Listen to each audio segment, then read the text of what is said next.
Assalamu alaikum. My name is Yasmin Stannard. I just want to do a video. السلام علیکم، میرا نام jasmine سٹینارڈ ہے اور میں یہ ویڈیو اس لیے بنا رہی ہوں تاکہ میں آپ سب کو کچھ وضاحت سمجھا سکوں کہ میں مسلمان کیوں بنی۔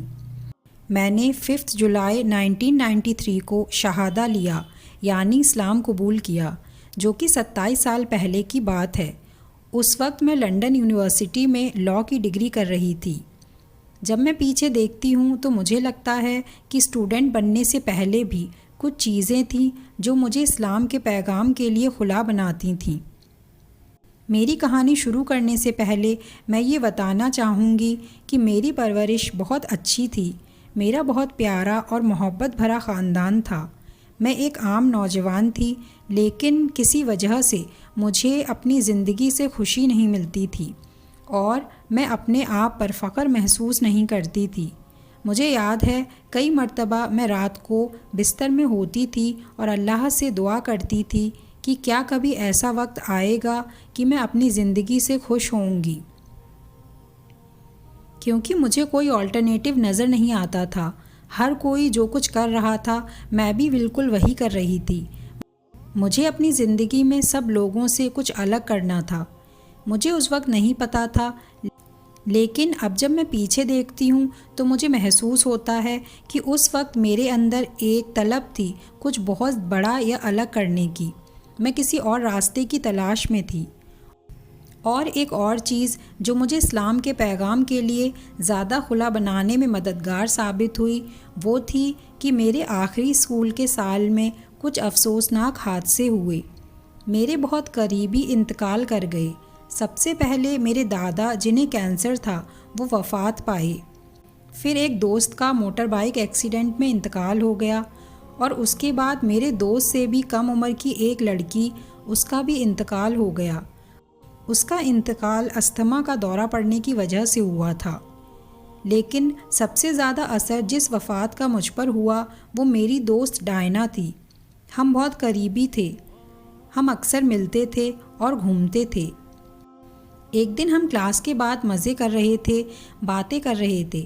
پھر گھر جاتے وقت اس نے کہا آج بہت فنی دن تھا، اور اس کے بعد سیدھا میں نے اسے روڈ پر پڑے ہوئے دیکھا۔ اسے کسی گاڑی نے ٹکر مار دی تھی۔ اس کے سر سے خون بہہ رہا تھا، چاروں طرف بس خون ہی خون تھا۔ میں نے اس کے سر کے نیچے رکھنے کو اپنا کوٹ دیا۔ اسے ایمبولینس میں ڈالا گیا۔ اس کے ہاتھ سے کچھ انگلیاں الگ ہو کر گر گئی تھیں جس میں میری دی ہوئی کچھ رنگز تھیں۔ کچھ دن بعد وہ بھی چلی گئی۔ اس کی وفات کا مجھ پر بہت گہرا اثر ہوا۔ یہ سب اتنی جلدی ہوا کہ میں سمجھ نہیں سکتی تھی کہ اسے کیسے پروسیس کروں۔ موت کے بعد کیا ہوتا ہے، یہ سوال میرے ذہن میں بہت گہرا ہو گیا تھا۔ میں سو نہیں سکتی تھی۔ لائٹ بند کر کے رہنا میرے لیے بہت مشکل تھا۔ اس وقت میں لائبریری جانے لگی اور نیئر ڈیتھ ایکسپیرینسز یعنی موت کو قریب سے دیکھ کر لوٹنے والے لوگوں کے قصوں پر کتابیں پڑھنے لگی۔ میں لوگوں کے تجربات پڑھتی تھی اور میں مستقبل میں ہونے والی چیزوں کا بھی مطالعہ کرنے لگی تھی جو مجھے تھوڑا سکون دیتی تھی۔ یہ سب میرے ساتھ ایک لمبے وقت تک رہا، مگر ایک سبق جو میں نے ان سب چیزوں سے سیکھا وہ تھا کہ زندگی کی کوئی گارنٹی نہیں ہے۔ آپ کو نہیں پتہ کہ آپ کب تک جئیں گے۔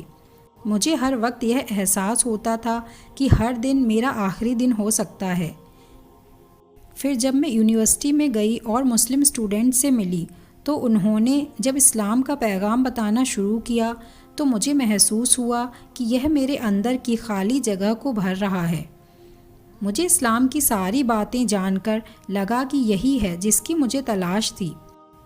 اسلام کے حساب سے اگر دنیا میں انصاف نہیں ہے لیکن آخرت میں ضرور انصاف ہوگا۔ اسلام کی ہدایت ہر چیز پر ہے اور مجھے وہ راستہ چاہیے تھا جو صحیح اور غلط کا پتہ دے سکے۔ یہ قواعد جو اسلام نے دیے ہیں یہ مجھے بہت سکون دیتے ہیں۔ میں نے دیکھا کہ اگر اسلام کے رولز میں نے پہلے فالو کیے ہوتے تو بہت سے مشکل حالات سے میں بچ سکتی تھی۔ اسلام کا ہر پہلو ایک گائیڈنس دیتا ہے جس کی مجھے تلاش تھی۔ مجھے یہ بات سمجھ آئی کہ اگر انسان کو دنیا کا اصل مقصد سمجھنا ہے تو آخرت کو سمجھنا بہت ضروری ہے۔ قرآن اور ہمارے پیارے نبی محمد صلی اللہ علیہ وسلم کے فرمان ایک کمپلیٹ گائیڈ ہیں جو زندگی میں انسانیت کو اصل مقصد اور ہدایت دیتے ہیں۔ اسلام کا ہر پہلو زندگی کے ہر حصے کو گائیڈ کرنے کے لیے ضروری ہے۔ اسلام کی تعلیمات میرے جیسے انسان کے لیے ایک بہت بڑا سکون کا ذریعہ بنا۔ اسلام کے قانون اور قواعد نے مجھ پر سب سے زیادہ اثر ڈالا۔ اللہ نے ہماری خلقت کر کے یہاں دنیا میں ہمیں ایسے ہی نہیں چھوڑ دیا، بلکہ ہمیں قرآن کے ذریعے ایک کتاب دی ہے جو ہمیں راستہ دکھاتی ہے۔ جب میں نے اسلام قبول کیا تو سب سے اچھا مشورہ جو مجھے دیا گیا تھا وہ تھا کہ اسلام کو مسلمانوں کے طور طریقوں سے جج مت کرو، بلکہ اس کی اصلی تعلیمات کو دیکھو۔ کوئی بھی شخص اپنے دین کا پرفیکٹ نمونہ نہیں ہوتا، ہر شخص اپنے حالات کے ساتھ جیتا ہے۔ ہمیشہ یہ دیکھو کہ قرآن اور حدیث کیا کہتی ہیں اور مسلمانوں کو کس طرح کا ہونا چاہیے۔ میں اب 27 سال سے مسلمان ہوں اور مجھے اس سفر میں بہت مشکلیں آئیں، مگر اسلام نے ہر مشکل وقت میں مجھے سکون دیا ہے۔ نماز اور قرآن میری زندگی میں سب سے بڑا سہارا بنے ہیں۔ میں 16 سال کی عمر میں جو دعا کرتی تھی اس کا جواب مجھے اسلام میں مل گیا۔ اب میں اپنی زندگی جینے کے طریقے پر فخر کرتی ہوں اور میں خوش ہوں کہ میں نے یہ راستہ اپنایا۔ So, yeah, so that basically, that's my story. Thank you. Assalamu alaikum.